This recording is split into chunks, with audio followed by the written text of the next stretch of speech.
미국은 두 개의 칼을 동시에 꺼내들었습니다. 하나는 한국의 숨통을 끊을 관세 폭탄이었고, 다른 하나는 동맹을 찢어버릴 주한미군 철수 후 카드였습니다.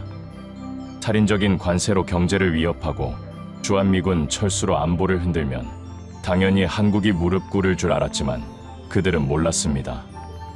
그까짓 돈 몇 푼과 바꿀 수 없는 5,000년 역사에 새겨진 자존심이라는 무기가 있다는 것을 말이죠. 그 어떤 위협 앞에서도 고개를 숙이지 않는 민족. 그 나라는 바로 대한민국입니다. 그 놀라운 현장 속으로 들어가 보시죠. 미국에서 날아온 충격적인 이야기. 바로 시작합니다. 그리고 지금 어디에서 시청하고 계신지 댓글로 남겨주세요. 여러분의 이야기도 듣고 싶습니다. 그 전에 잠깐 1초 만에 누를 수 있는 좋아요 버튼을 꾹 눌러주시면 영상 제작에 큰 힘이 됩니다. 그럼 바로 사연 시작하겠습니다. 안녕하세요. 제 이름은 해리슨 프레스콧입니다. 오랫동안 미 국방부 펜타곤에서 미국의 안보 전략을 설계해왔습니다.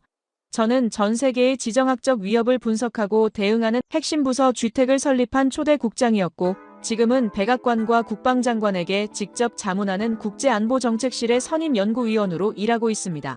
제 평생의 연구는 미군 재배치를 통한 전략적 우위 확보에 맞춰져 있었습니다. 특히 지난 10년간 저는 주한미군을 현 상태로 유지하는 것은 미국의 국익에 도움이 되지 않는다고 강력하게 주장해온 사람이었어요. 이것이 제 신념이었고 모든 데이터가 가리키는 명백한 방향이었습니다. 하지만 얼마 전 저는 제 평생의 신념을 제 손으로 파괴해야 하는 충격적인 진실과 마주하게 되었습니다. 오늘 저는 제가 겪은 그 거대한 균열의 시작에 대해 이야기하려 합니다. 최근 워싱턴의 여름은 유난히 무더웠습니다. 연일 이어지는 폭염 속에서도 정치권의 열기는 더욱 뜨거웠어요. 미 행정부가 주한미군의 역할과 규모에 대해 전략적 유연성을 강조하고 나선 것입니다. 한국 정부 고위 당국자마저 주한미군의 역할과 성격에 여러 가지 변화가 있을 수 있다고 공개적으로 언급했습니다. 이는 상당히 이례적인 발언이었어요. 미 국방장관의 전 수석 고문은 주한미군의 지상 전투 병력을 대부분 철수해야 한다고 주장했고, 일부 언론에서는 내부 소식통을 인용해 약 4,500명이 주한미군을 괌을 포함한 인도태평양의 다른 지역으로 이전하는 방안을 정부가 검토하고 있다고 보도했습니다. 한치 앞을 볼 수 없는 급변하는 상황 속에서 저에게는 예상치 못한 소집 명령이 떨어졌습니다. 백악관 오벌 오피스의 공기는 얼음장처럼 차가웠습니다. 제 앞에는 정부 수뇌부와 의회 군사위원회의 실세인 리처드 키웰 상원의원이 앉아 있었어요. 키웰 의원은 공화당의 강경 보수파로 평소에도 한국을 우리가 원조로 키워준 나라, 이제는 비용만 잡아먹는 골칫덩어리라며 노골적으로 무시하던 인물입니다. 정부 최고위층은 무거운 침묵을 깨고 제 눈을 똑바로 보며 말했습니다. 저에게 딱 4주의 시간을 주겠다고 했어요. 주한미군 철수가 미국의 유일한 길이라는, 그 누구도 반박할 수 없는 완벽한 보고서를 완성하라는 국가의 명령이었습니다. 키웰 의원은 만족스러운 미소를 감추지 못했습니다. 그는 한국을 향해 더욱 거친 표현을 쏟아냈어요. 70년 전 우리가 먹여 살린 나라가 아직도 우리 발목을 잡고 있다고, 이제는 그 무거운 짐을 벗어던질 때라고 강하게 주장했습니다. 그의 어투에는 한국에 대한 깊은 경멸이 배어 있었어요. 저는 키웰 의원의 오만한 태도가 불편했지만 그의 주장이 틀렸다고 생각하지는 않았습니다. 오히려 이번 임무가 저의 평생 연구를 증명할 마지막 기회라고 생각했어요. 70년간 유지되어 온 한미동맹이 만들어낸 거대한 관성을 저의 데이터와 논리로 마침내 끊어낼 수 있을 것이라 확신했습니다. 정부 수뇌부는 제게 이번 프로젝트의 중요성을 거듭 강조했습니다. 이것은 단순한 연구가 아니라 미국의 미래를 결정할 핵심 정책이라고 했어요. 의회와 국민을 설득할 수 있는 압도적인 근거가 필요하다고 강조했습니다. 저는 그 무게감을 온몸으로 느꼈어요. 키웰 의원은 더욱 구체적인 요구사항을 제시했습니다. 한국의 경제적 성장이 미국에게 더 이상 도움이 되지 않는다는 점, 중국 견제를 위해서는 다른 전략이 더 효과적이라는 점, 그리고 무엇보다 주한미군 유지 비용이 미국 경제에 미치는 부담을 명확히 증명해야 한다고 요구했어요. 백악관을 나오자마자 제 머릿속은 복잡한 전략적 계산으로 가득 찼습니다. 주한미군 철수가 불러올 지역 공백의 문제, 그리고 그로 인한 영내 불안정화 가능성은 물론 저도 알고 있었어요. 하지만 저는 그것이 새로운 다극체제로 가는 과정에서 겪는 당연한 성장통이라고 판단했습니다. 한반도에서 발을 빼는 대신 우리는 더 넓은 태평양과 대서양에서 미국의 영향력을 강화할 수 있었어요. 그것이 제가 설계한 전략 전환의 핵심이었습니다. 제한된 자원을 더 효율적으로 배분하고 새로운 위협에 더 민첩하게 대응할 수 있는 구조를 만드는 것이 목표였어요. 그러나 그 모든 계산의 밑바탕에는 하나의 절대적인 전제가 깔려 있었습니다.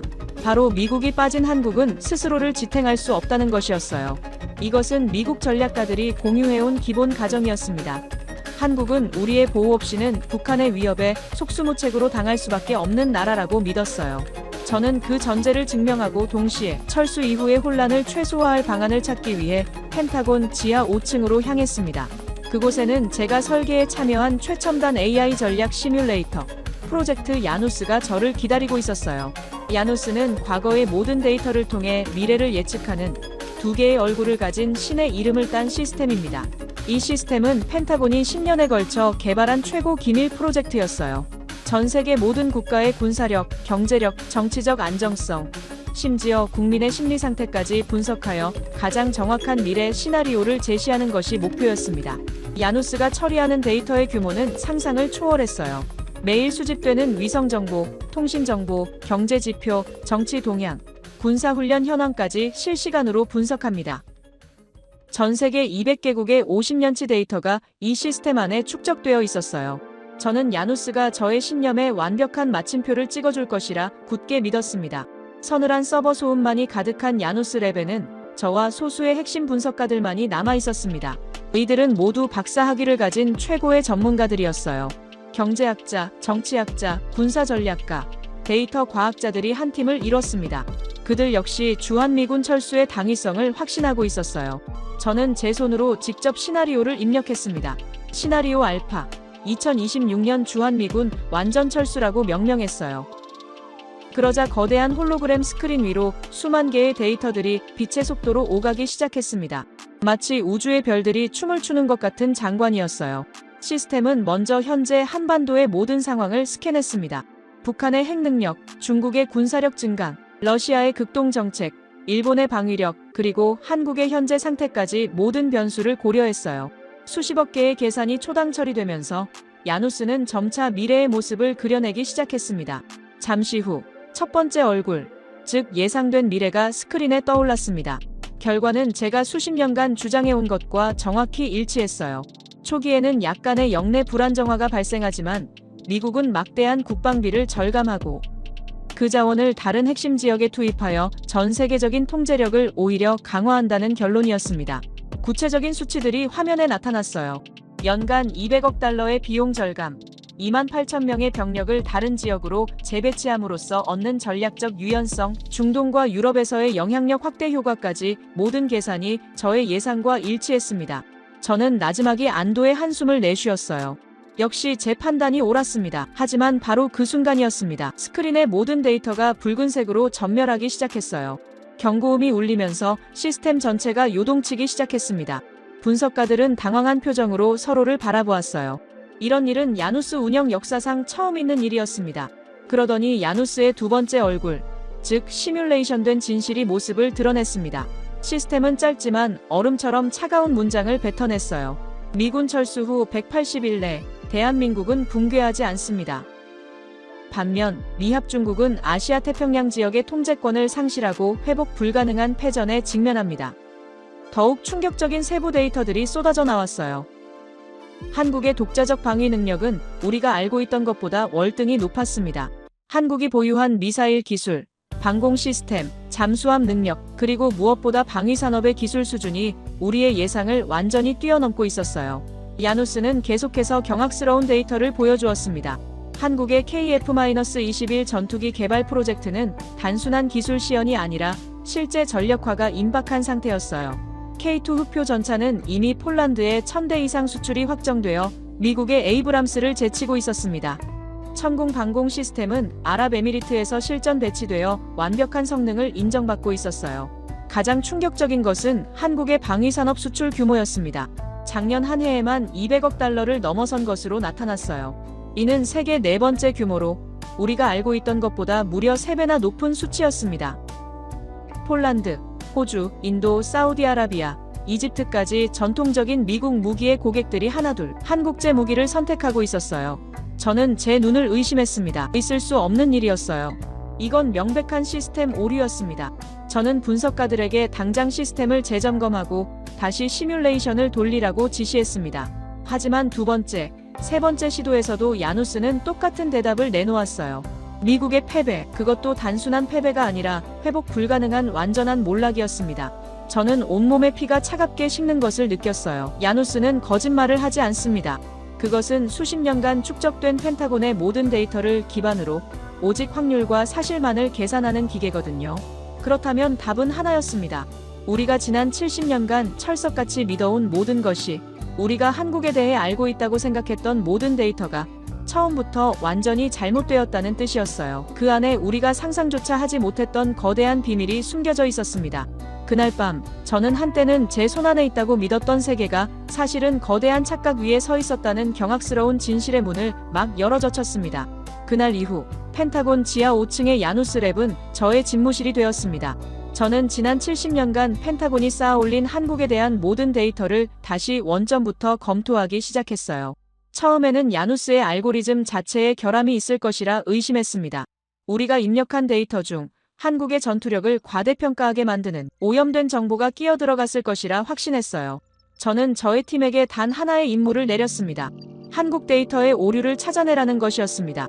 야누스가 틀렸고 우리가 옳았다는 것을 증명할 증거를 가져오라고 지시했어요. 하지만 며칠 밤낮으로 이어진 분석 끝에 제 앞에 보고된 결과들은 저의 확신을 산산조각 내는 충격적인 내용들 뿐이었습니다. 팀원들의 표정에서 당혹감과 경악이 역력히 드러났어요. 그들 역시 믿을 수 없는 현실 앞에서 혼란스러워하고 있었습니다. 가장 먼저 보고를 올린 것은 중동 파견팀이었습니다. 젊은 분석관의 목소리는 미세하게 떨리고 있었어요. 아랍에미리트가 차세대 방공 시스템으로 우리의 패트리어트가 아닌 한국의 천국 미사일을 선택했다는 보고였습니다. 단순한 도입 수준이 아니었어요. 전국의 모든 중요 시설을 보호하는, 말 그대로 국가 방공망 전체를 한국 시스템으로 구축하는 대규모 계약이었습니다. 저는 처음에는 가격 문제일 것이라 생각했습니다. 하지만 분석관이 보여준 자료는 저의 예상을 완전히 빗나갔어요. 아랍에미리트 국방부가 밝힌 공식적인 선정 이유는 성능과 납기, 두 가지 모두에서 한국이 우리를 압도했다는 것이었습니다. 믿을 수가 없었어요. 더욱 충격적인 것은 사우디아라비아의 결정이었습니다. 그들은 우리의 하이마스 다연장 로켓 시스템 대신 한국의 천무 시스템을 대량 주문했다는 보고가 들어왔어요. 사우디는 지난 50년간 미국 무기의 최대 고객 중 하나였는데 그들마저 한국을 선택한 것입니다. 곧이어 유럽에서 날아온 보고서는 그 충격을 경악으로 바꾸어 놓았습니다.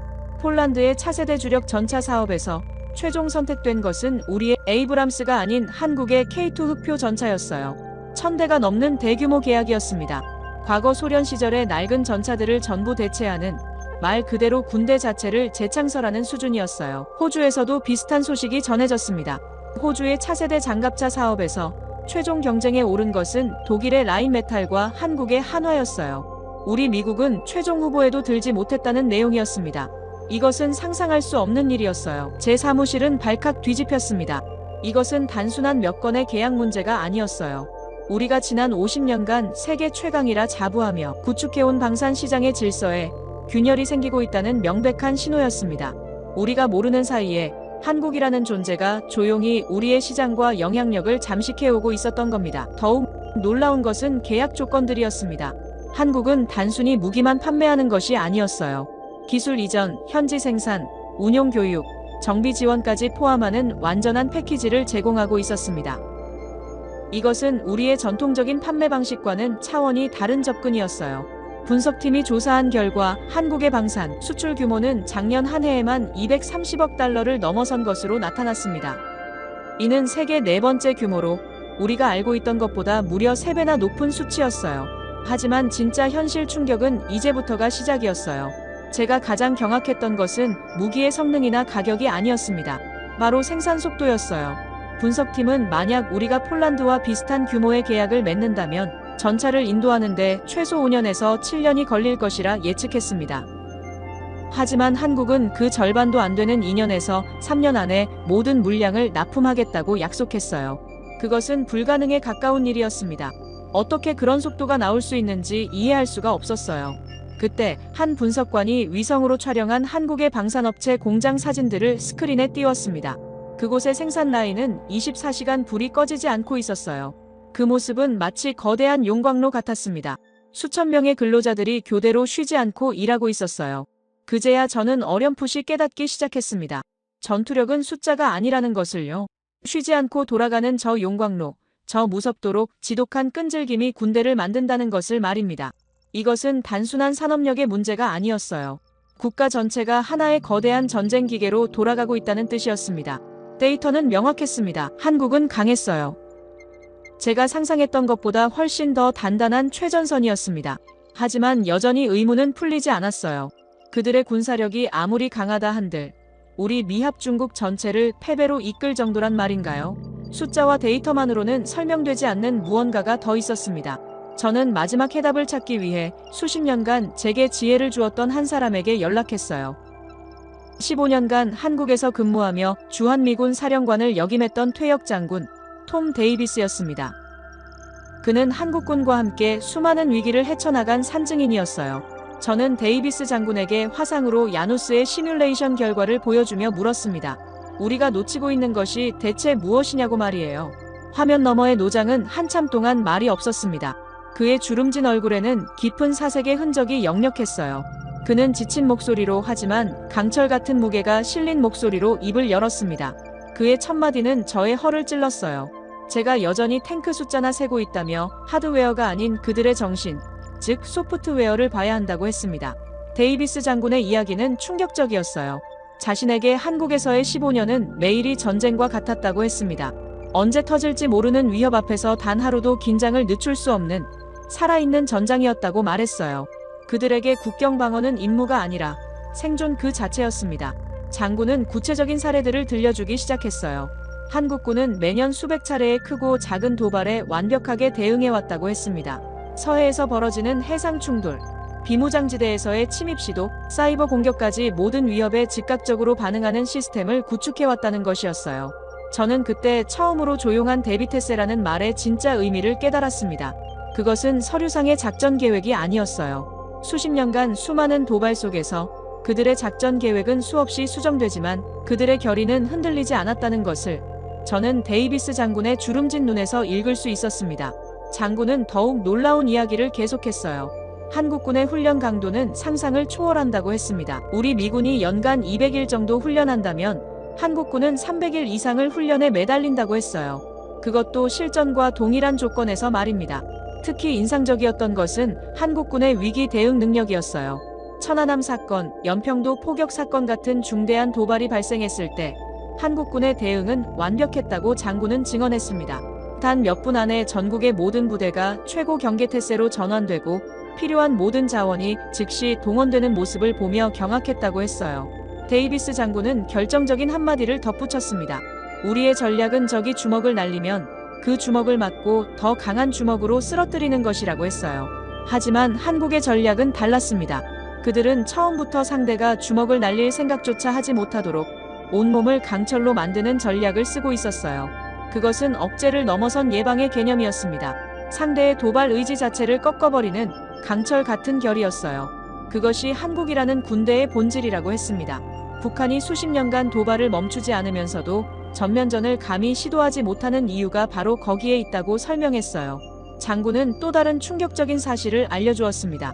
한국의 방위산업은 단순히 무기를 만드는 것이 아니라 전쟁 철학 자체를 수출하고 있다는 것이었어요. 폴란드가 한국 전차를 도입한 것은 단순히 성능 때문이 아니라 한국의 전술과 운용 개념까지 함께 배우고 싶어서였다고 했습니다. 그 말을 듣는 순간 제 머릿속을 떠나지 않던 마지막 의문이 풀렸어요. 온몸에 소름이 돋았습니다. 야누스가 계산한 것은 한국의 탱크 숫자가 아니었습니다.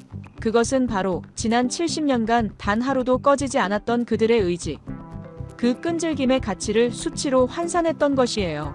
우리가 그저 추상적인 정신력이라며 무시했던 그것을 야누스는 가장 결정적인 전략적 변수로 판단한 것입니다. 수치로 표현할 수 없는 무형의 힘, 바로 그것이 한국의 진짜 무기였던 거예요. 데이비스 장군은 마지막으로 이런 말을 했습니다. 한국군과 함께 훈련하면서 느낀 것은 그들에게 전쟁은 게임이 아니라 실제라는 것이었다고 했어요. 우리에게는 가상의 시나리오이지만 그들에게는 매일 아침 일어나면 마주해야 하는 현실이라는 것이었습니다. 저는 스크린에 떠있는 한반도 지도를 오랫동안 바라보았습니다. 이제는 그 지도가 다르게 보였어요. 그곳은 더 이상 우리가 지켜주는 동맹국이 아니었습니다. 우리가 감히 측정조차 하지 못했던 거대한 힘을 품고 스스로 빛을 내는 존재였어요. 저는 그 거대한 빛 앞에서 한 인간으로서, 그리고 한 제국의 전략가로서 진심에서 우러나오는 깊은 존중과 함께 설명할 수 없는 경악을 느끼고 있었습니다. 한국은 우리와는 다른 종족이었어요. 전쟁을 게임으로 보는 우리와 달리 전쟁을 삶으로 받아들인 민족이었습니다. 저는 프로젝트 야누스가 보여준 진실과 제가 직접 확인한 데이터들을 가지고 의회 군사위원회의 비공개 청문회장으로 향했습니다.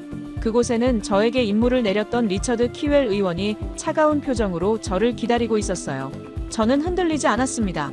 이제 제게는 야누스가 보여준 명백한 증거와 한국이라는 나라에 대한 새로운 존중이 있었기 때문이에요. 저는 보고를 시작했습니다. 주한미군 철수는 미국의 이익에 부합하지 않으며 오히려 아시아 전체의 억지력 붕괴를 가져올 것이라고 말했어요.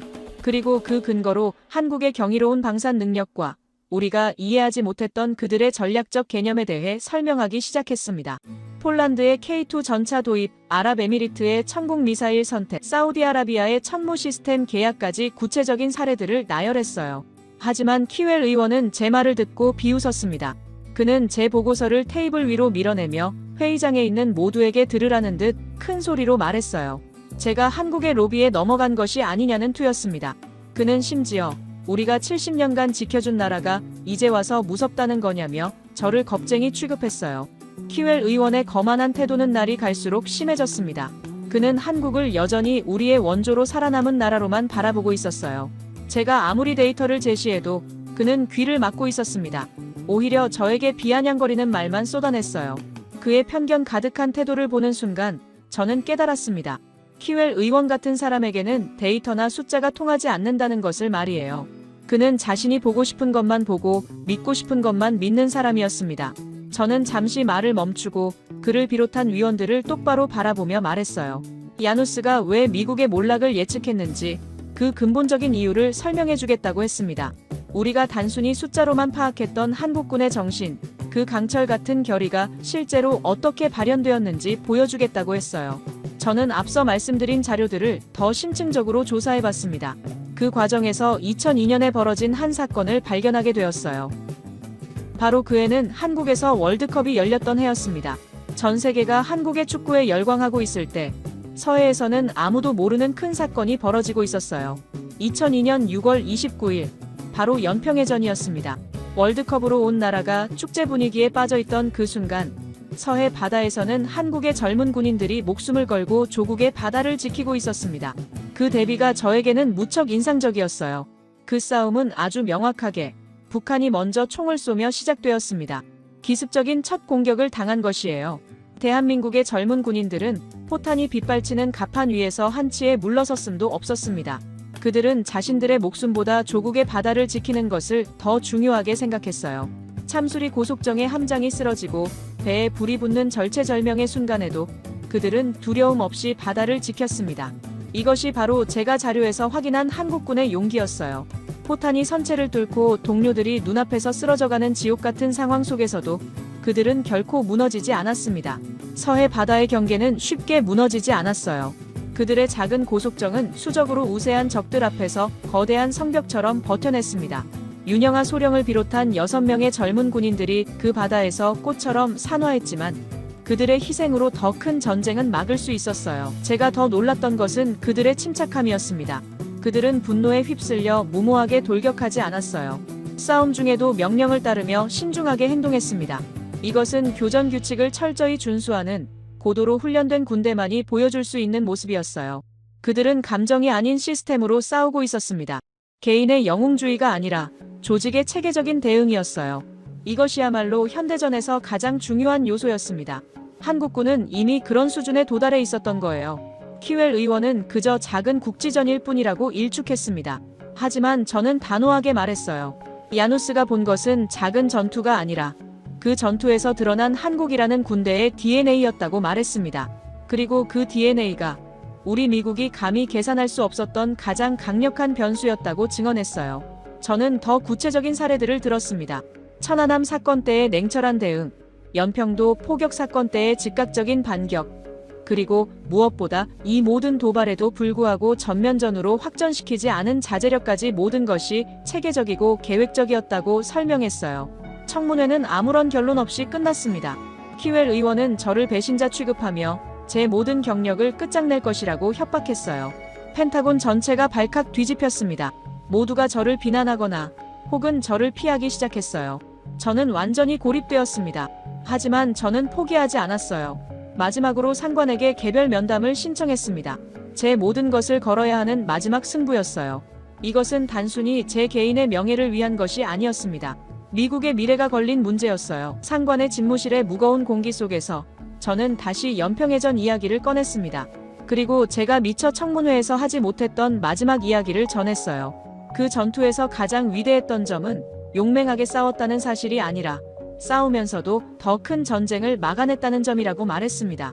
한국은 이제 단순히 우리의 보호를 받는 나라가 아니에요.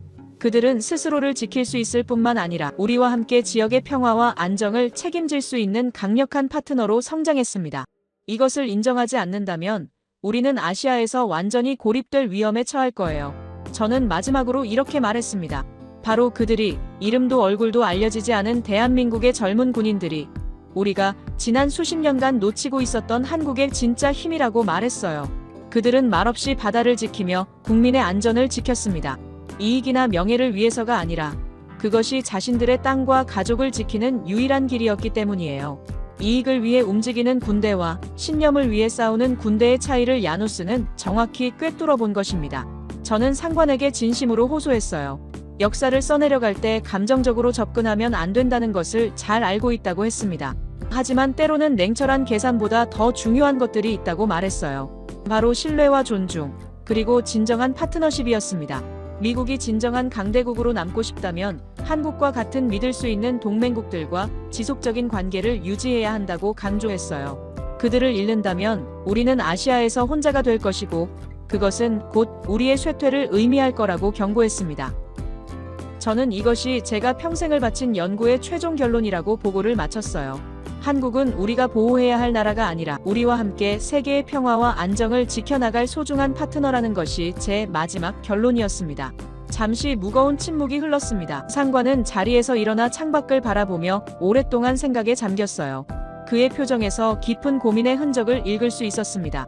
이것은 단순한 정책 결정이 아니라 미국의 미래를 좌우할 중대한 선택이었거든요. 그리고 마침내 저를 돌아보며 입을 열었습니다. 자신의 생각이 짧았다고, 우리가 가장 중요한 것을 잊고 있었다고 말했어요.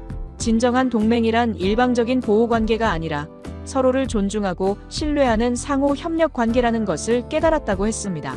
그 순간 저는 알 수 있었습니다. 미국의 전략이, 그리고 역사가 바뀌는 순간이라는 것을 말이에요. 저는 이제 확신합니다. 한국은 우리에게 없어서는 안 될 소중한 파트너라는 것을요. 그들과 함께라면 아시아 태평양의 평화와 번영을 지켜나갈 수 있을 것입니다. 제 이야기를 끝까지 들어주셔서 감사합니다. 모두 안녕히 계세요. 오늘의 사연 어떻게 들으셨나요? 여러분의 생각을 아래 댓글에 남겨주세요. 믿을 수 없는 일이 벌어졌습니다. 세계 최강대국의 권위 있는 전문가가 작은 동아시아 국가를 방문한 후 얼굴색이 창백해졌다고 하는데요. 하버드에서 최고의 교육을 받고 자신만만하게 배울 것 없다며 냉소적으로 출발했던 그가 불과 며칠 만에 우리는 수십 년 뒤처져 있었다고 고백하는 충격적인 상황이 펼쳐졌습니다. 대체 그가 본 것은 무엇이었을까요? 미국 연방정부마저 침묵할 수밖에 없었던 그 현실의 충격적 진실. 사연을 통하여 함께 알아가 보도록 하겠습니다. 그 전에 잠깐 1초 만에 누를 수 있는 좋아요 버튼을 꾹 눌러주시면 영상 제작에 큰 힘이 됩니다. 그럼 바로 사연 시작하겠습니다. 안녕하세요. 저는 미국 교통부에서 근무하는 가디스 랜드리라고 합니다. 7년 전 하버드 대학교에서 도시계획학과 교통정책을 전공했어요. 특히 제가 심혈을 기울인 분야는 도시 인프라와 휴게시설 설계였습니다. 하버드에서 공부하는 동안 세계 여러 나라의 교통체계를 연구했지만 당시에는 미국이 세계 최고라는 자부심이 넘쳤어요. 그도 그럴 것이 미국은 세계에서 가장 넓은 고속도로망을 갖추고 있으니까요. 뉴욕과 로스앤젤레스 같은 세계적 도시들이 어떻게 교통 흐름을 조절하는지 전 세계가 배우고 있다고 생각했습니다. 그런데 최근 제 확신을 뒤흔드는 충격적인 소식이 들려왔어요. 교통부 내에서 한국의 휴게소 시스템이 미국보다 앞서 있다는 이야기가 퍼지기 시작한 겁니다. 처음 들었을 때는 웃음밖에 나오지 않았어요. 작은 한국이 어떻게 미국보다 나을 수 있을까요? 그건 불가능하다고 생각했습니다. 미국은 세계 최강대국이자 기술 혁신의 선두주자인데 말이에요. 세계 곳곳에 우리의 기준을 전파하고 있는데 오히려 우리가 배워야 한다니 말도 안 되는 소리였습니다. 그러던 어느 날 부서장인 로버트 국장님이 저를 사무실로 불렀어요. 가디스, 우리 교통부가 새 프로젝트를 시작하려고 하는데 당신이 적임자라고 생각합니다. 이번 출장으로 좀 더 성장하길 바랍니다. 저는 어떤 프로젝트인지 듣자마자 가슴이 철렁 내려앉았어요. 한국의 고속도로 휴게소 시스템을 연구하고 미국에 적용 가능한 모델을 개발하라는 임무였는데 저는 듣자마자 즉시 반대 의견을 표했습니다. 국장님, 아시아의 나라에서 배울 게 뭐가 있겠습니까? 오히려 유럽의 모델을 연구하는 게 낫지 않을까요? 제 말에 로버트 국장은 책상 위에 놓인 사진 한 장을 내밀었어요. 그 사진 속 건물은 마치 고급 쇼핑몰이나 공항처럼 보였습니다. 그런데 믿기지 않게도 이것이 한국의 평범한 고속도로 휴게소라는 거예요. 그 순간 떠오르는 생각들로 머릿속이 복잡해졌습니다. 이게 진짜 휴게소일까? AI로 꾸민 사진 아닐까? 라는 의혹이 가득했어요. 이건 특별한 곳을 찍은 게 아닙니까? 보통 휴게소는 이렇지 않을 텐데요. 제 질문에 로버트 국장은 고개를 저었습니다. 이건 특별한 곳이 아닙니다. 한국의 평범한 휴게소 중 하나일 뿐이라고 해요. 그러니 당신이 직접 가서 확인해 보길 바랍니다. 하지만 저는 여전히 반신반의했어요. 그 속에 비밀이 숨겨져 있을 거라고 생각했습니다. 어쩌면 관광객용 홍보물처럼 꾸며놓은 곳을 찍은 걸지도 모르죠. 하지만 로버트 국장의 표정은 진지했어요. 가디스, 우리는 세계 최고가 되기 위해 끊임없이 배워야 합니다. 선진국의 자부심이 우리 눈을 멀게 해서는 안 돼요. 국장님의 설득 끝에 결국 저는 한국행 비행기에 오르게 되었습니다. 그러나 비행기 안에서도 저는 계속 의구심을 품었어요. 미국은 세계 최대 경제대국이자 기술 혁신의 중심지인데 어째서 작은 나라 한국의 휴게소 시스템을 배워야 하는 걸까? 뉴욕 지하철만 해도 100년이 넘는 역사를 가지고 있고 미국의 고속도로는 세계에서 가장 긴 네트워크를 자랑하는데 말이죠. 물론 뉴욕 지하철이 안전 문제로 스크린도어 설치를 고려하고 있다는 사실은 알고 있었습니다. 하지만 그건 우리 시스템이 오래되어서 그렇지 기술력이 부족해서가 아니라고 생각해요. 제가 하버드에서 배운 교통정책 이론에 따르면 미국 시스템은 세계 최고 수준이었습니다. 그럼에도 저는 또 다른 진실이 있을지도 모른다는 생각에 조금씩 마음이 열리기 시작했어요. 객관적인 시각으로 한국의 교통 시스템을 평가하겠다고 다짐했습니다. 그게 전문가로서 해야 할 일이니까요. 인천공항에 도착하기 직전 창밖으로 보이는 한국의 풍경이 제 예상과는 조금 달랐어요. 저 멀리 첨단 도시의 스카이라인이 보였고 깔끔하게 정돈된 도로망이 눈에 들어왔습니다. 이런 광경은 분명 경악할 만한 첫인상을 주기에 충분했어요. 저는 조금씩 흥미로워지기 시작했습니다. 과연 한국의 휴게소는 어떤 모습일까? 정말 사진처럼 놀라운 곳일까? 아니면 과장된 이미지에 불과할까? 이제 곧 그 진실을 확인하게 될 것이라는 생각에 가슴이 조금 빨리 뛰기 시작했어요. 인천공항에 도착하자마자 한국의 첨단 시설에 깜짝 놀랐습니다. 공항 내부는 깨끗하고 정돈되어 있었으며 모든 안내 표지판이 한국어와 영어로 동시에 표기되어 있었어요. 이런 세심한 배려에 외국인인 제가 길을 잃을 염려가 전혀 없었습니다. 또한 입국 수속도 놀라울 정도로 빨랐어요. 미국에서는 1시간 넘게 기다려야 하는 경우도 많은데 여기서는 10분도 채 걸리지 않았습니다. 첫인상부터 제 기대를 훨씬 뛰어넘는 모습이었어요. 공항에서 나와 저를 맞이한 사람은 한국교통연구원의 강대후 연구원이었습니다. 강대후 연구원은 딱 벌어진 어깨에 단정한 정장 차림으로 제 이름이 적힌 팻말을 들고 서 있었어요. 인사를 나누자 강대후 연구원의 유창한 영어 실력에 또 한 번 놀라움을 금치 못했습니다. 미국 악센트까지 완벽하게 구사하는 모습에 내심 기분이 좋았어요. 의사소통에 문제가 없다니 앞으로의 연구 여정이 한결 수월해질 것 같았습니다. 강대후 연구원은 오늘은 보행자 중심의 도심, 교통혁신을 보여주겠다며 저를 분주한 출근길 횡단보도로 안내했습니다. 횡단보도 앞에 서자 가장 먼저 눈에 들어온 것은 신호등이었는데요. 빨간불이 켜져 있었는데 신호등의 숫자가 함께 표시되고 있었습니다. 초 단위로 정확하게 남은 시간을 알려주고 있었죠. 강대후 연구원은 이것이 한국의 카운트다운 신호등이라고 설명했어요. 모든 신호등에 남은 시간을 표시해 보행자가 기다려야 할 시간을 정확히 알 수 있다고 말해주었습니다. 미국에도 일부 도시에서 보행 신호 카운트다운은 있지만 차량 신호까지 이렇게 적용한 곳은 드물다고 제가 말하자 강대후 연구원은 고개를 끄덕였어요. 한국은 보행자 안전을 최우선으로 생각하며 이런 시스템이 2010년대 초반부터 전국적으로 빠르게 보급되었다고 합니다. 특히 노인과 어린이들에게 큰 도움이 된다고 설명했어요. 신호가 바뀌고 우리가 횡단보도를 건너기 시작할 때 또 다른 특이점을 발견했습니다. 바닥에도 LED 신호등과 동일한 색상이 표시되고 있었어요. 빨간색에서 초록색으로 바뀐 바닥 신호가 보행자의 발 아래를 비추고 있었습니다.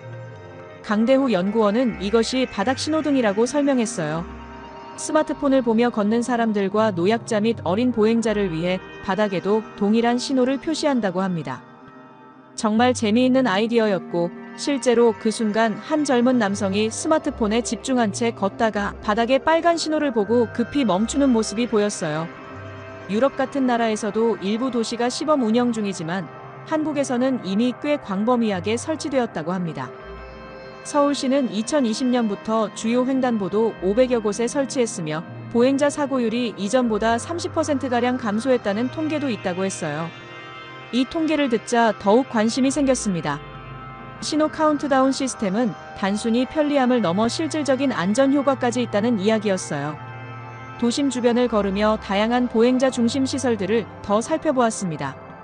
처음에는 신호등의 숫자 표시나 바닥에 불 켜는 것이 대단한 혁신인가 싶었지만 실제로 보니 이런 작은 변화들이 시민의 일상에 큰 영향을 미치는 것 같았어요. 점심시간이 가까워지자 도로는 더욱 붐볐습니다. 그때 한 교차로에서 또 다른 흥미로운 시스템을 발견했어요. 차량 신호등 옆에 설치된 작은 센서와 카메라였습니다. 강대후 연구원의 설명에 따르면 이것은 지능형 교통신호 시스템으로 실시간으로 교통량을 감지해 신호 주기를 자동으로 조절한다고 말했어요. 특히 출퇴근 시간대나 특별한 이벤트가 있을 때 효과적이라고 합니다. 길을 걷는 동안 계속해서 한국의 교통 시스템에 대한 이야기를 나눴습니다. 강대후 연구원의 설명을 들으며 미국과 비교하게 되었는데요. 미국의 교통 시스템은 자동차 중심으로 설계되어 있는 반면 한국은 보행자와 대중교통 이용자를 우선시하는 느낌이었습니다. 특히 인상적인 점은 기술 자체보다도 그것이 얼마나 실용적으로 적용되어 있는가 하는 점이었어요. 아직 완전히 인정하고 싶진 않았지만 이 작은 나라의 세심한 접근 방식이 점점 더 인상적으로 다가왔습니다. 서울 시내를 이동하면서 정말 뜻밖의 상황을 목격했어요. 우리가 강남대로를 달리고 있을 때 갑자기 멀리서 사이렌 소리가 들려왔습니다. 그런데 놀랍게도 도로 위의 모든 차량들이 마치 약속이라도 한 듯이 양쪽으로 재빠르게 길을 비켜주는 모습이 보였어요. 불과 몇 초 만에 도로 중앙에 넓은 통로가 만들어졌습니다. 빨간불이었음에도 이 비상 통로를 통해 구급차가 빠르게 지나갔어요. 미국에서는 사이렌을 울려도 차들이 제대로 비켜주지 않는 경우가 많은데 한국에서는 모든 운전자가 당연하게 길을 터주는 모습에 깊은 인상을 받았습니다. 강대후 연구원은 이것이 한국의 긴급 차량 우선 시스템이라고 설명해 주었어요. 모든 긴급 차량에는 GPS 송신기가 장착되어 있어서 그 차량이 접근하면 반경 1km 이내의 모든 차량 내비게이션에 알림이 전송된다고 합니다. 그래서 운전자들이 미리 대비할 수 있는 것이었어요. 더 놀라운 것은 구급차가 지나가는 경로의 모든 신호등이 자동으로 녹색으로 바뀌고 교차하는 도로는 빨간불로 변한다는 사실이었습니다. 이런 시스템은 응급환자가 발생한 후 30분 이내에 적절한 처치를 받아야 생존율이 높아진다는 골든타임 개념을 기반으로 만들어졌다고 해요. 강대후 연구원은 이것이 단순한 기술의 도입이 아니라 시민들의 높은 의식과 결합된 결과라고 강조했습니다. 다음 날 아침, 강대후 연구원이 약속한 시간에 정확히 호텔 로비에 나타났어요. 그는 오늘 방문할 휴게소 목록을 보여주었습니다. 가장 먼저 방문할 곳은 처인 휴게소였어요. 강대후 연구원의 설명에 따르면 이곳은 최근에 개장한 최신식 휴게소라고 했습니다. 고속도로를 가로지르는 독특한 구조의 상공형 양방향 통합 휴게소라는 설명에 저는 호기심이 생겼어요. 또한 도심 항공 모빌리티 체험과 자율주행 청소 로봇, 조리 셰프 로봇까지 있다니 믿기지 않았습니다. 그리고 고속도로 휴게소 중 유일하게 테마형 스타벅스를 유치했다는 설명에 저는 의아했어요. 고속도로 휴게소에 스타벅스요? 미국에서도 본 적 없는데요. 차에 오르자 서울을 벗어나 고속도로로 향하는 길에 저는 창밖의 풍경에 집중했습니다. 깔끔하게 정비된 고속도로, 선명한 도로 표지판, 그리고 질서 정연하게 달리는 차들이 인상적이었어요. 강대후 연구원의 차가 처인 휴게소를 향해 달리는 동안 저는 마음속으로 계속 의구심과 기대감이 교차했습니다. 과연 사진에서 봤던 그 휴게소가 실제로도 그렇게 놀라운 곳일까? 곧 그 답을 직접 확인하게 될 것이라는 생각에 가슴이 설레어서요. 서울을 벗어나 고속도로로 진입하면서 또 다른 놀라운 시스템을 경험했습니다. 바로 하이패스였는데요. 미국에서는 톨게이트에서 차들이 줄지어 기다리며 통행료를 내느라 심각한 정체가 발생하는데 한국에서는 60km 속도로 모든 차량이 멈추지 않고 그대로 통과했습니다.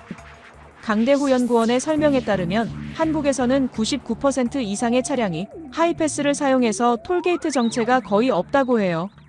미국의 톨게이트 정체 문제도 이렇게 해결할 수 있다는 생각에 깊은 인상을 받았습니다. 고속도로를 달리다 보니 곧 터널에 진입하게 되었어요. 터널에 들어서자 색다른 경험이 시작되었습니다. 도로 바닥에 일정 간격으로 크기가 다른 홈이 파여 있었고 차가 그 위를 지날 때마다 독특한 소리가 났어요. 강대후 연구원은 이것이 음향 요철이라는 안전장치라고 설명했습니다. 스피커에서 경고음을 내보내는 방식이 아니라 바닥에 홈을 파놓고 차가 지나가면 진동으로 소리가 나는 구조라고 해요. 이것은 운전자의 졸음을 방지하기 위한 장치로 잠귀가 밝은 사람들은 이 소리를 듣고 잠이 깰 정도라고 합니다. 터널 중간쯤에 들어서자 갑자기 라디오에서 안내방송이 흘러나오는 걸 발견했어요. 안전 운전하세요. 졸음운전은 위험합니다라는 메시지였습니다. 강대후 연구원은 가지산 터널처럼 특정 터널에서는 라디오를 켜면 자동으로 졸음운전 안내방송이 나온다고 설명했어요. 더 놀라운 것은 터널 내부에 일정 간격으로 설치된 경찰등이었습니다. 이 불빛들이 깜빡거리다가 갑자기 강한 플래시빛을 발사하는 모습이 보였어요. 특히 천마터널이나 60령 터널처럼 길이가 긴 터널에서는 이런 시스템이 운전자의 안전을 위해 중요한 역할을 한다고 합니다. 터널을 빠져나오자 강대후 연구원은 이 모든 시스템이 사고율을 크게 낮추는데 기여했다고 설명했어요. 한국의 터널 안전 시스템은 단순히 표지판이나 경고등을 넘어서 소리와 빛, 그리고 라디오 방송까지 다양한 감각을 활용하고 있었습니다. 이런 세심한 배려가 운전자의 안전을 지키는데 얼마나 중요한지 실감할 수 있었어요. 고속도로를 계속 달리다 보니 도로 바닥에 선명한 핑크색 선이 그려진 것을 발견했습니다. 강대후 연구원은 이것이 색깔 유도선이라고 설명했어요. 제가 더 자세한 설명을 요청하자 강대후 연구원은 흥미로운 이야기를 들려주었습니다. 이 위대한 발명품은 한국에서 세계 최초로 개발된 것입니다. 안전과 직관적인 도로 안내를 위한 우리 한국 도로의 자랑거리죠. 강대후 연구원은 고속도로를 달리며 이 혁신의 배경을 설명했어요. 이 색깔 유도선의 발명가는 윤석덕이라는 분입니다. 한국 도로의 스티브 잡스라고 할 수 있죠. 이 땅의 길치들의 아버지라고도 불립니다. 강대후 연구원은 계속해서 이야기를 이어갔어요. 윤석덕 차장은 당시 도로공사 군포지사에 근무하던 때였습니다. 이 혁신적인 아이디어는 사실 아주 우연한 계기로 탄생했어요. 이야기를 들으며 저는 점점 더 흥미를 느꼈습니다. 2011년 서해안 고속도로 안산 분기점에서 한 운전자가 차선을 뒤늦게 발견하고 갑자기 핸들을 꺾다가 연쇄 추돌 사고가 발생했어요. 사고 후 초등학생도 알아볼 수 있을 정도로 쉽게 도로 안내 시스템을 만들라는 지시가 내려왔죠. 그리고 바로 그때 윤석덕 차장에게 영감이 찾아왔다고 해요. 어느 날 퇴근 후 그의 8살 된 딸과 6살 된 아들이 크레파스로 그림을 그리는 모습을 보고 번뜩이는 아이디어를 떠올렸습니다. 크레파스로 선을 그리면 될 거야. 라고요. 하지만 이 아이디어를 실현하는 것은 쉽지 않았다고 합니다. 당시 법적으로 도로 위에는 오직 흰색, 노란색, 파란색만 사용할 수 있었어요. 법을 바꿔야 했죠. 게다가 운전자가 눈에 잘 띄면서도 눈을 피로하게 하지 않는 적당한 색을 찾아야 했고, 타이어 마모에도 견딜 수 있는 소재를 개발해야 했습니다. 이런 수많은 어려움 속에서도 윤석덕 차장은 포기하지 않았다고 해요. 많은 사람들이 리스크가 크다며 반대했습니다. 하지만 한국도로공사 임원 중 한 분이 생명을 살릴 수 있는 중요한 아이디어라며 지지해 주셨어요. 결국 2012년 안산 분기점에 색깔 유도선이 처음 시범 설치되었다고 합니다. 그 결과는 놀라웠어요. 이전까지 연평균 25건의 사고가 발생하던 곳에서 단 3건으로 줄었죠. 이 소식이 알려지자 전국의 지사에서 도입을 요청했고, 2017년에는 대한민국 전역의 고속도로에 공식적으로 설치되었습니다. 강대후 연구원은 자랑스러운 표정으로 말을 이었어요. 국토교통부 조사 결과 색깔 유도선 설치 후 차고 사고가 3분의 1 수준으로 줄었고, 일부 교차로에서는 사고 발생률이 50% 이상 낮아졌습니다. 현재는 60% 이상 사고가 감소했을 것으로 추정해요. 이 이야기를 듣고 저는 깊은 감명을 받았습니다. 아이들의 크레파스에서 영감을 얻은 단순한 아이디어가 수많은 생명을 구했다는 사실이 놀라웠어요. 그리고 이런 혁신이 관료주의와 법적 제약을 뚫고 실현될 수 있었다는 점도 인상적이었습니다. 미국에서도 이런 창의적인 접근법과 실행력을 배워야 한다는 생각이 들었어요. 강남에서 출발한 지 약 30분이 지났을 때 강대후 연구원은 우리의 주요 목적지인 처인휴게소가 가까워졌다고 알려주었습니다. 창밖으로 보이는 풍경이 조금씩 변하기 시작했어요. 도심의 빽빽한 건물들이 사라지고 푸른 산과 들판이 보이기 시작했습니다. 도로 위에는 대형 트럭부터 승용차까지 다양한 차량들이 질서정연하게 달리고 있었어요.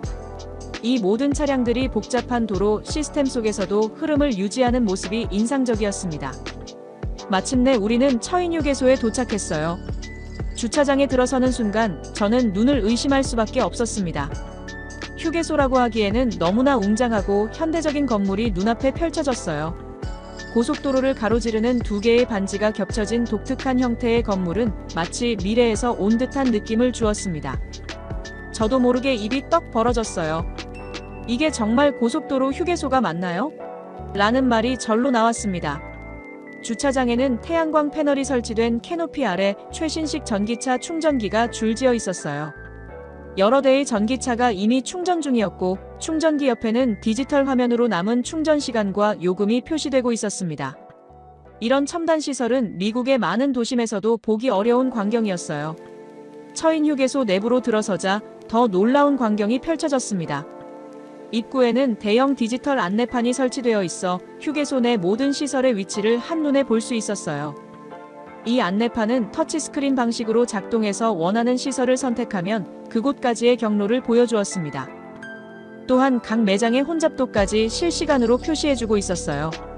미국의 휴게소에서는 상상도 할 수 없는 첨단 시스템이었습니다. 강대후 연구원을 따라 휴게소 중앙광장으로 이동했어요. 천장이 높고 햇빛이 잘 들어오는 구조로 설계되어 있어 개방감이 느껴졌습니다. 광장 중앙에는 작은 분수와 휴식 공간이 마련되어 있었어요. 여행자들이 편안하게 쉴 수 있도록 디자인된 벤치와 테이블이 곳곳에 배치되어 있었습니다. 특히 눈에 띈 것은 처인휴게소 내 테마형 스타벅스였어요. 미국 브랜드인 스타벅스가 한국의 고속도로 휴게소에 들어와 있다는 사실이 정말 아이러니했습니다. 그것도 미국 고속도로 휴게소에서는 볼 수 없는 테마형 매장으로 말이에요.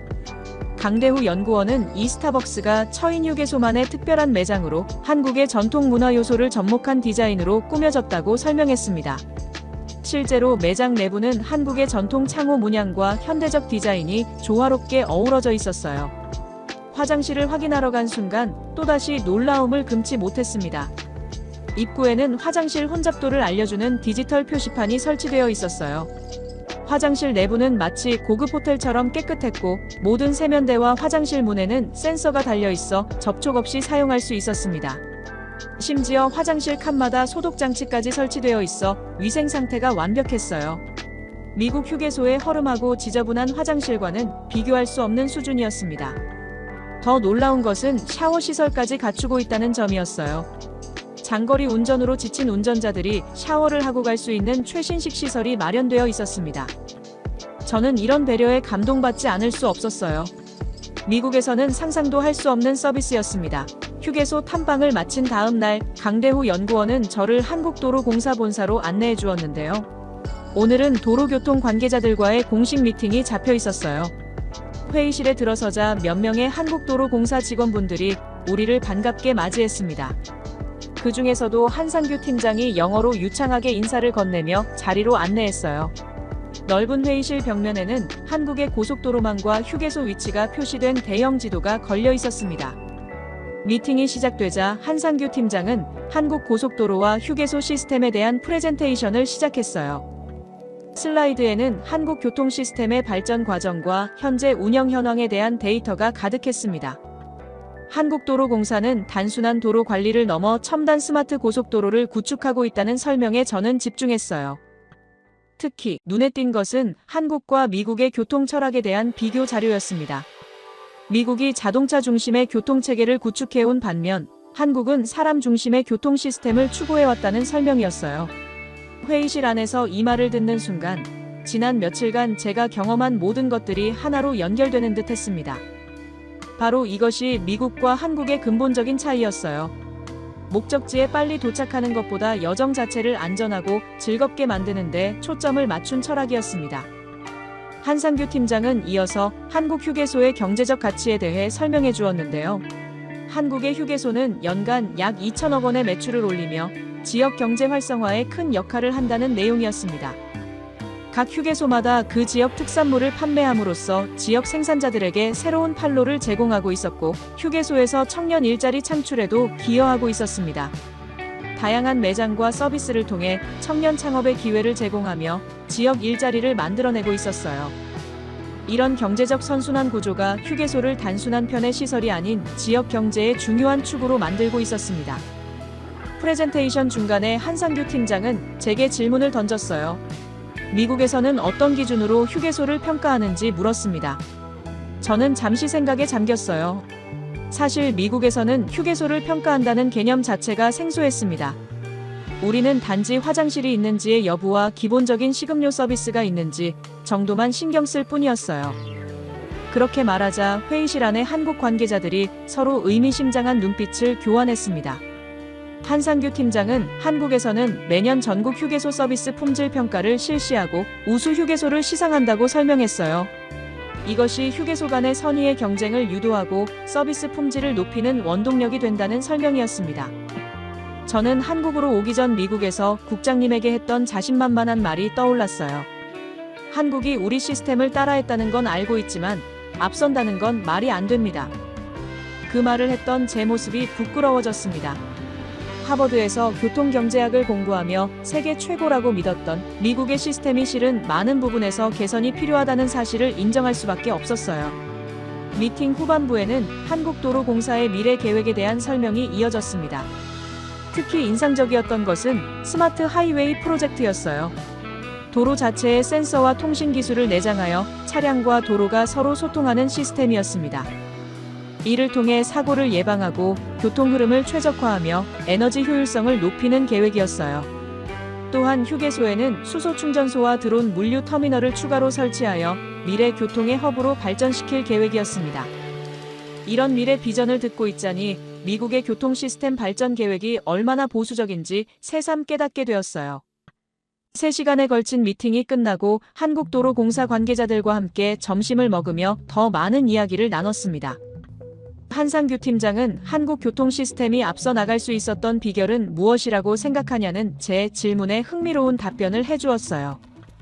그에 따르면 한국은 교통 인프라를 처음부터 최신 기술로 구축할 수 있었던 후발주자의 이점이 있었다고 합니다. 또한 높은 인구 밀도와 제한된 국토라는 제약이 오히려 효율적인 시스템 개발의 원동력이 되었다는 설명이었어요.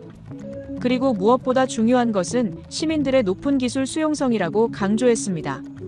한국인들은 새로운 기술이나 시스템을 빠르게 받아들이고 적응하는 능력이 탁월하다는 이야기였어요. 이런 대화를 나누며 저는 미국의 교통 시스템을 위한 새로운 아이디어와 영감을 얻을 수 있었습니다. 한국도로공사에서 나오면서 저는 이 모든 경험을 어떻게 미국에 적용할 수 있을지 고민하기 시작했어요. 한국의 시스템을 그대로 복사하는 것은 불가능하겠지만 그 철학과 접근법은 분명 배울 점이 많았습니다. 마지막으로 한상규 팀장은 저에게 한국도로공사에서 발간한 자료집과 보고서들을 선물해 주었어요. 자료들을 받아들며 저는 이번 방문이 단순한 해외 출장이 아니라 제 전문가적 시각을 완전히 바꾸는 전환점이 되었음을 느꼈습니다. 이제 저는 하버드에서 배운 이론과 미국에서의 경험, 그리고 한국에서 보고 느낀 실제 사례들을 종합해 새로운 관점을 형성해야 했어요. 숙소로 돌아오는 길, 강대후 연구원은 제가 어떤 생각을 하고 있는지 물었습니다. 저는 솔직하게 말했어요. 처음 한국에 올 때는 선진국의 자부심과 편견을 가지고 왔지만 이제는 그런 생각이 얼마나 잘못되었는지 깨달았다고 말하니 강대후 연구원은 미소를 지으며 어떤 나라든 서로에게 배울 점이 있다고 말했습니다. 그 말에 깊이 공감하며 저는 앞으로 미국의 교통 시스템을 개선하기 위해 열린 마음으로 세계 각국의 좋은 사례를 연구하겠다고 다짐했어요. 다음 날 인천공항으로 향하는 차 안에서 저는 창밖으로 스쳐 지나가는 한국의 풍경을 바라보며 깊은 생각에 잠겼습니다. 단 며칠간의 경험이었지만 교통 시스템에 대한 제 관점은 완전히 달라졌어요. 처음 미국을 떠날 때 가졌던 의구심과 편견이 부끄러울 정도로 한국은 놀라운 교통 인프라를 갖추고 있었습니다. 특히 한국 휴게소의 혁신적인 시스템은 미국 교통부가 반드시 벤치마킹해야 할 모델이라고 확신했어요. 미국으로 돌아가 교통 시스템 개선을 위한 구체적인 계획을 세울 것입니다. 물론 미국의 기존 인프라를 완전히 바꾸는 것은 현실적으로 쉽지 않겠지만 점진적인 변화는 가능할 거예요. 국토 면적이 넓고 인구 밀도가 낮은 미국의 여건을 고려하여 한국의 시스템을 조용히 흡수하고 재해석할 필요가 있습니다. 교통 분야의 새로운 강자로 떠오른 한국의 사례는 우리에게 중요한 교훈을 주고 있어요. 기술 자체보다 더 중요한 것은 사람 중심의 철학이라는 점을 깨달았습니다. 강대후 연구원과 작별 인사를 나누며 저는 한미 교통 협력의 중요성을 강조했어요. 앞으로도 지속적인 커뮤니케이션을 통해 양국이 함께 발전하고 성장하기를 희망한다고 말했습니다. 그는 미소를 지으며 한국도 미국의 광활한 도로 네트워크 관리 경험에서 배울 점이 많다고 답했어요. 비행기에 오르기 전 저는 마지막으로 한국의 공항을 둘러보았는데 깔끔하게 정돈된 시설, 효율적인 보안 검색대, 그리고 친절한 직원들까지 모든 것이 체계적으로 운영되고 있었어요. 불과 며칠 전까지만 해도 아시아의 작은 나라에 대한 편견을 가지고 있었는데 이제는 오히려 배움의 자세로 한국을 바라보게 되었죠. 특히 한국인들의 창의력과 실용성, 그리고 끊임없는 혁신 정신이 인상적이었습니다. 한국은 제가 알던 것보다 훨씬 더 선진화된 나라였고 무엇보다 교통 시스템 면에서는 미국보다 앞서 있다는 사실을 인정할 수밖에 없었어요. 비행기 안에서 저는 창밖으로 점점 멀어지는 한국의 모습을 바라보며 이번 여행이 제 직업적 관점뿐만 아니라 세계를 바라보는 시각까지 변화시켰다는 것을 깨달았어요. 선진국의 자부심으로 다른 나라들을 평가하던 제 모습이 얼마나 좁은 시각으로 바라봤는지 반성하게 되었습니다. 세계는 끊임없이 변화하고 있으며 어느 나라든 배울 점이 있다는 사실을 깨달았어요. 미국으로 돌아가는 긴 비행 시간 동안 저는 한국에서의 경험을 바탕으로 미국 교통 시스템의 미래를 그려보았습니다. 그리고 언젠가 다시 한국을 방문하여 더 많은 것을 배우고 싶다는 마음이 들었어요. 다음에는 단순한 업무 출장이 아닌 한국의 문화와 사람들을 더 깊이 이해하는 여행이 되기를 바랐습니다. 한국은 제게 교통 시스템을 넘어 열린 마음과 혁신적 사고의 중요성을 가르쳐준 소중한 나라가 되었어요. 세계 최고를 자처하던 미국이 이제는 다른 나라의 혁신을 인정하고 배울 줄 아는 겸손함을 가져야 할 때입니다. 저는 이번 경험을 통해 진정한 전문가란 자신의 한계를 인정하고 끊임없이 배우는 사람이라는 것을 깨달았어요. 한국과의 교류를 통해 미국 교통 시스템의 새로운 바람이 불 것을 기대하며 제 이야기를 끝까지 들어주셔서 감사합니다. 모두 안녕히 계세요. 오늘의 사연 어떻게 들으셨나요? 여러분의 생각을 아래 댓글에 남겨주세요. 그리고 감동적인 사연을 주변 사람들과 공유하고 함께 이야기 나눠보세요. 마지막으로 1초밖에 걸리지 않는 구독과 좋아요, 알림 설정은 영상 제작에 큰 힘이 됩니다. 지금까지 감동을 담아 여러분께 진심을 전하는 감동담기였습니다. 오늘 하루도 행복한 하루 보내세요.